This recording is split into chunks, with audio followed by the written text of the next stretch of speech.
So we need to create a way mainly to track our sessions.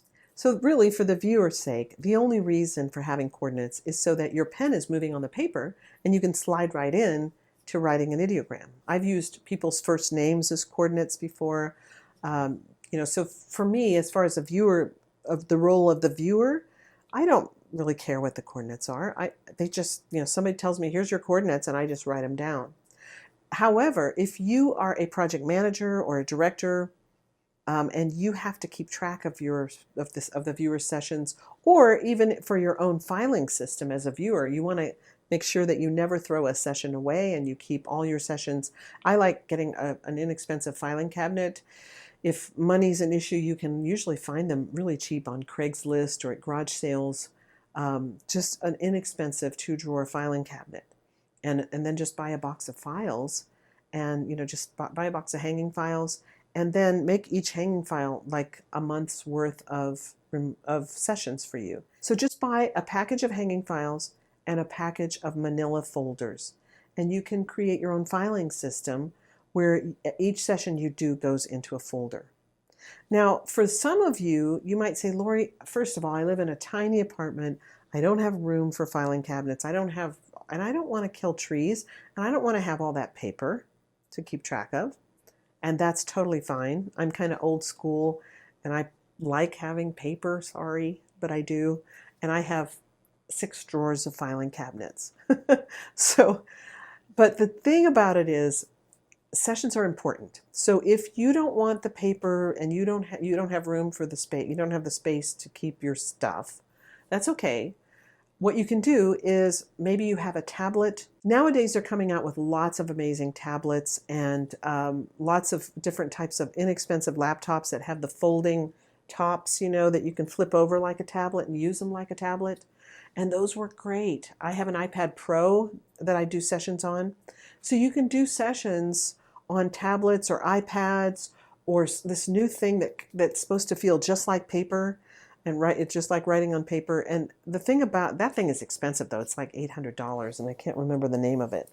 But you can use whatever you want to create digital sessions, and that's totally fine as well, and store all your sessions digitally, and that way you're not using paper. If you are a project manager, or if you just want to have an organizational system for your own filing system, coordinates can often be really great for databasing. So for example, some project managers have a system. I'll just give you, this is just an example. You can do it however you want. But some people have a system in which they are saying, for example, the number 21 will be a police target. Number 22 will be an archaeological target. Number 23 will be personal targets, things I want to do for myself. Maybe I want to view the dawn of time or something. Number 24, well, let's make that one. Let's say that number 24 is going to be targets for corporations, corporate targets. Let's say 25 is medical targets. And you get the idea. So in other words, I create a system of numbers for different types of targets. And that way, then what you do is you can create your own system. And we usually have 12-digit coordinates. And we put 6 digits on top and 6 digits below. So I might use the date backwards. It's 2019. And it's August, and today actually is the 11th. So if that's today's date, and then I could put my viewer number, I'm 128, and then I could say, oh, this is going to be an archaeological session, and my first attempt at that session. For example, this is just an example for you folks. Coordinates can be created any way you need to, but what this does, if I were a project manager working with me, if I were 2 different people, and the project manager could look at this and say, oh, on this date, August 11th of 2019, I assigned viewer number 128 an archaeological target, and she approached it one time. She did one project on that and sent me her results. Does that make sense? Then if I were the same project manager and was going to assign viewer 128 to go back to that archaeological project later after she had already sent her work into me, I might change this number to a 2 so that it was 1908 11 128 222, because that last 2 would indicate that this was her second approach to the target. Now, again, this is just an example, but I want to teach you how to create your own coordinates. If you want to come up with your own targets for yourself, you don't have to, because there's targets on my website that you can use. There's quite a few that you can practice with. And then Lynn Buchanan's website, crviewer.com, has under free resources, he's also got targets of the week, and he's got hundreds of them there. I usually tell new viewers, don't waste those wonderful targets on Lynn's website until you get a little more experience under your belt. My targets on my website are simplistic. They're like one photograph that I took. For example, there's hundreds of them, but they're just photographs. Whereas on Lynn's website, they are detailed targets where you can really sink your teeth in if you're an intermediate or advanced student.